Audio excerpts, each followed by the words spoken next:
उत्तर प्रदेश के साबिक वज़ीर आला अखिलेश यादव ने बीजेपी पर इल्जाम लगाते हुए कहा कि बीजेपी ने महज काम रोकने का काम किया है। इन्होंने कहा कि लखनऊ में किसानों का दूध खरीदा नहीं जा रहा है, जबकि गुजरात से दूध टैंकरों से लाया जा रहा है।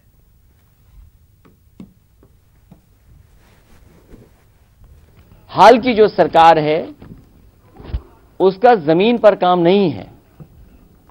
काम केवल इतना इधर किया है सरकार ने नाम बदलने का। अगर नाम ही बदलने का काम है तो शायद जनता के बीच में सच्चाई लेकर के समाजवादी लोग लेकर के जाएंगे। रंगना पोतना शुरुआती जब सरकार की हुई तो रंग और पोत रहे थे बीजेपी के लोग। जब रंग और पुतने से उब गए तो क्योंकि काम किया नहीं तो नाम बदलना शुरू कर दिया। मुझे दुख हुआ कि आज अखबार में मैंने पढ़ा कि जो पिपरा घाट का पुल था गोमती में, उसमें बीजेपी की सरकार के लोगों ने बड़ा योगदान दिया है। इतना बड़ा झूठ कभी नहीं हो सकता है। बीजेपी ने तो केवल काम रोकने का काम किया था।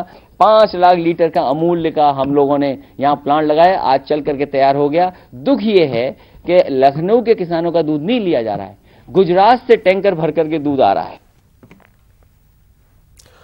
आंध्र प्रदेश में वेल्गू के मुलाजमीन मुस्तकिल करने की मांग करते हुए 13 दिनों से हड़ताल पर है। कड़पा में हड़ताली वेल्गू मुलाजमीन के साथ इजहार यगानत करते हुए मुख्तलिफ तंजीमों ने रैली निकाली। इस एहतजाजी मुजाहरे में लगभग 5000 ख्वातीन ने शिरकत की। इन ख्वातीन ने इल्जाम लगाया कि 18 साल से इनसे मामूली तनख्वाह पर काम लिया जा रहा है।